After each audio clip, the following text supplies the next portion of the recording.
حقيقة نحن في هذا المحور حاولنا أن نجمع بين العلماء والأكاديميين، ثم جاء دور الفنيين. الأستاذ جبران صديقي مؤسس شركة زريعة في الهند من رواد والعمل هذا، فليتفضل مشكورا. Floor is yours.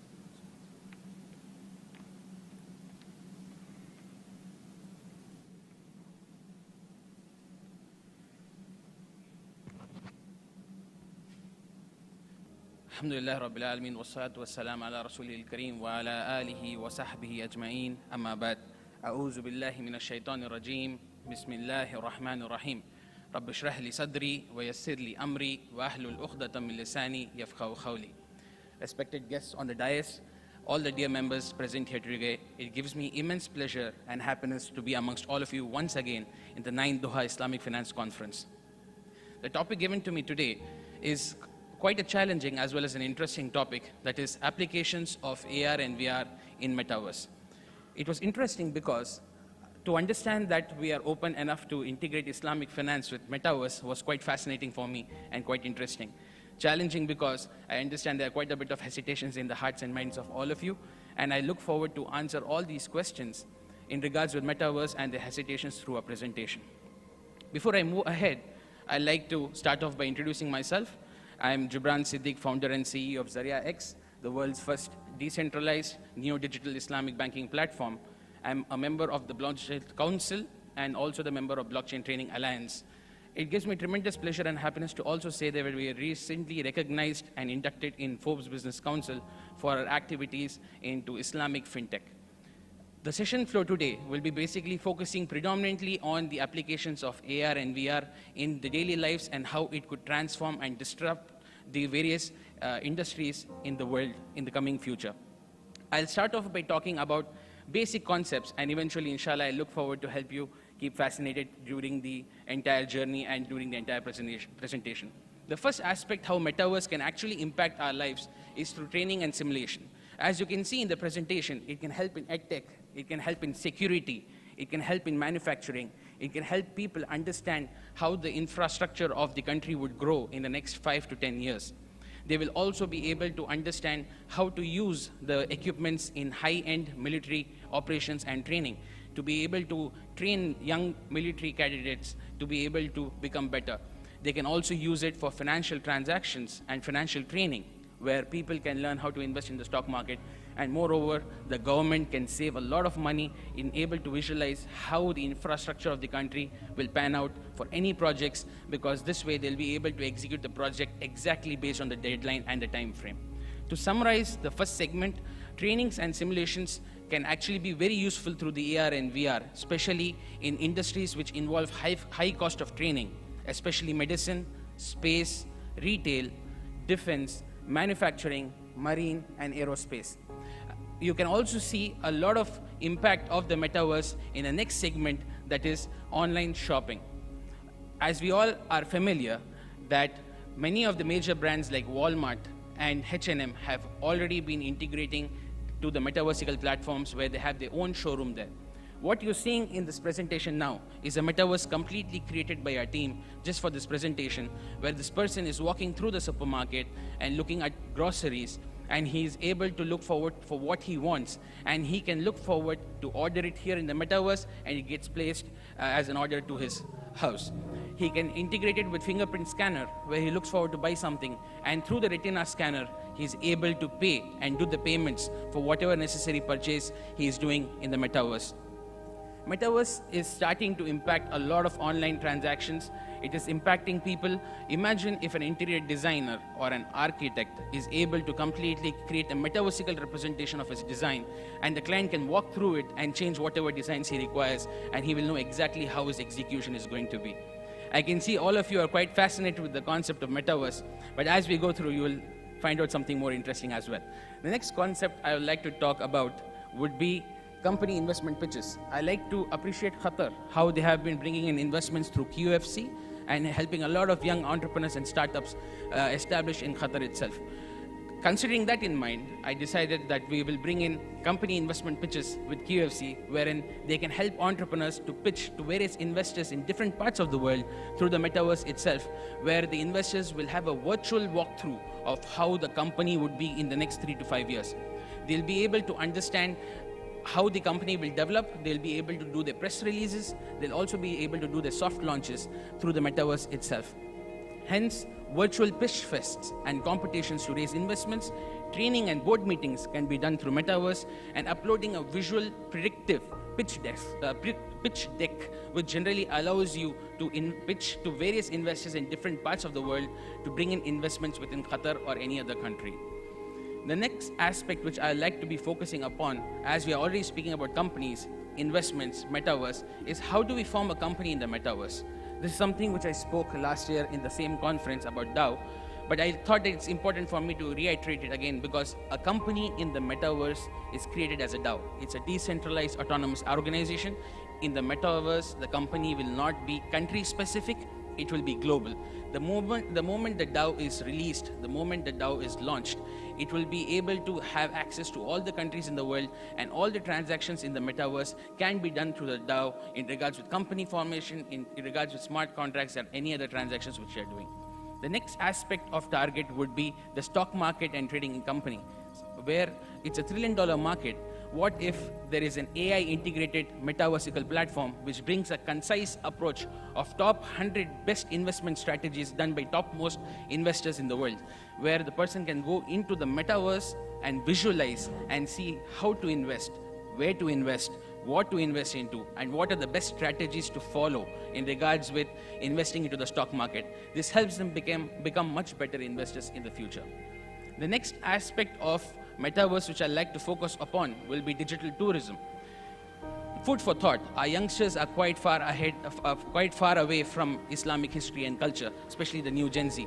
What if we can convert Islamic heritage sites, the places which we go to ziyarah, into the Metaverse, connect it with an audio narrative about why these places are so special, and also depict a scenery of one of the reasons what happened in these Islamic heritage sites.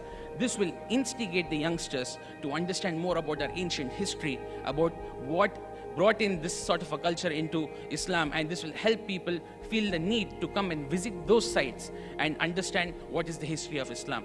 Hence, to summarize, Metaverse can act as a trigger to reignite the thirst for historic knowledge in youngsters. It can also augment ancient scenery for better understanding. Kindly understand that I'm not asking ziyaras to happen online. I'm asking to use the technology of Metaverse to encourage, boost youngsters to come closer to the history of Islam, history of our culture. Then coming to the most highly spoken terms, NFTs, which has been quite a fascinating topic in the last 1 or 2 years. NFTs are non-fungible tokens, which are contracts basically which give you ownership of any physical tangible asset. Eventually, if you're able to conduct a seminar or a conference in the Metaverse, what I'm wearing, my suit, will be an NFT. What I'm wearing, my watch, will be an NFT. My shoes will be an NFT. The mic will be an NFT. The sofas will be an NFT. And the person who owns these NFTs will be the person who will be wealthy in the Metaverse. In Metaverse, your net worth is your NFTs and your digital assets. Hence, you should be able to understand that these NFTs can also be rented in the Metaverse, which will allow you to generate revenue and have ownership. Imagine you have a private jet and you are making 10 NFT tokens out of it. And for a fraction of a cost, I own that NFT token, I get access to that private jet 3 to 4 times in a year. And I can sell that NFT to someone else. The concept of NFT is so advanced that you can actually tokenize any form of luxury assets. Not only luxury assets, you can do it for real estate or any form of physical assets as well. Moving on, integrating digital tourism and NFT together, I wanted to bring in the next concept to you, that is museums and monuments. You have a lot of national museums in various countries, but they're losing interest because the new Gen Z doesn't want to go into these museums. But what if you can convert these museums into the Metaverse, convert the ancient history and artifacts of these museums as NFTs, and what if you are able to bid these NFTs to youngsters as tickets to have a virtual walkthrough of the museum? The walkthrough of the museum can be as an NFT in terms of ticket. they can purchase the NFTs, and the benefit of the NFT will be you get access to those artifacts once or twice in a year. Imagine the staff of Musa alayhi salam. If you're giving it as an artifact or as an NFT for 5 people, they get access to come, sit, and see it and touch it once in a while. That gives them a sense of pride, and that gives them a sense of digital wealth by owning the NFT. The next aspect will be something which is hyped, purchasing real estate in the metaverse. If you understand the last 2 years, real estate had been hyped significantly in the metaverse. A lot of people made a lot of money. They were able to grow. But the real question is, how do we actually own something in the metaverse? Why don't we peg physical assets from the world to the metaverse, where you can upload your assets and your properties? Your various properties which are available online can be uploaded in the metaverse. As you can see, you can walk through our own metaverse and purchase the particular property, if you like it, through our own native cryptocurrency called dinar, which is one of the first halal asset-backed cryptocurrencies in the world.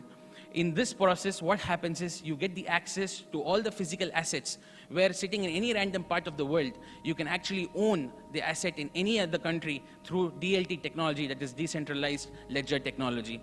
You can also sell each square meter and actually get rent out of it. So instead of selling one property to one person, I might sell one property to 100 people and still get the benefit of buying and selling, and I would still get the benefit of rental as well.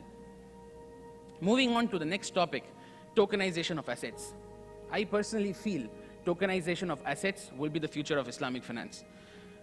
Islamic Finance 2.0 would focus on creating tokens or making any physical token liquid. For example, a halal cryptocurrency will have assets pegged to it like gold, silver, real estate, bonds, sukuk, stocks, or any form of tangible asset or liquid asset will be created as a token and will be circulated in the market. This will bring in liquidity, it will increase investments into the country, and it will also help a lot of people be able to be a part of the network by owning the network, which is the fundamental of Web 3.0, that is ownership of network.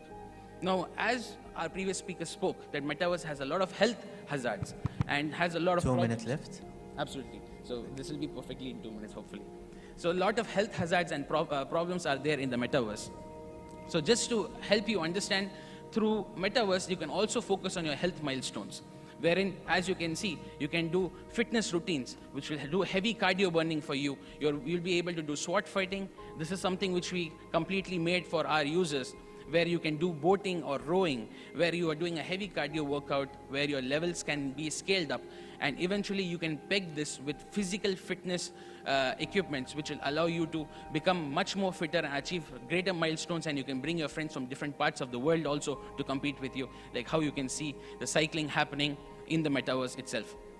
This way, you can do joint sessions through the metaverse, where you can not only focus on physical fitness, but also you can focus on mental fitness and emotional fitness through your friends together in the metaverse. Probably a different perspective. Now, coming to my most favorite part of the session today, what if you're able to upload memories in the metaverse? Have you ever imagined that if you can download yourself into the metaverse and upload your memories, your successes, your challenges, your most important moments of your life, something which you'll want your great-grandchildren of yours to remember you for, uploading your memories in the metaverse? Might be too far-fetched, might be too ambitious of a thought, but this is something which is coming.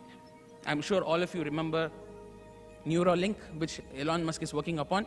Right now it's in a nascent stage, but imagine 5 or 10 years down the line, if it's being integrated in the human body, you can download the best of your memories. You can download the most amazing moments of your life, where people after you can see how you actually went through in your childhood. How did you study?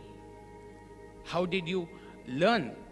The struggles you went through, your childhood, and eventually, how did you run your business and how did you grow in your lifetime? Where you can see the part where you actually had a disagreement with your partner and eventually how you came across it and became a successful businessman. Uploading memories in the metaverse would be something where the metaverse is moving towards.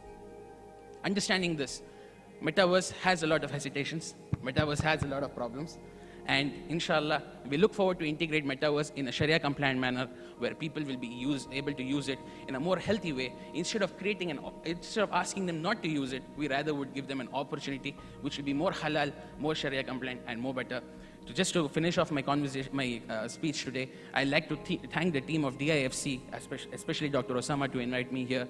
It's an amazing ambience. DIFC is a big brand, and we look forward to see DIFC grow significantly in different parts of the world, especially the next year, which will be the 10th year. We look forward for Allah Azza wa Jal to give them more barakah and success. Jazakallahu khairan. Assalamu alaikum wa rahmatullahi wa barakatuh.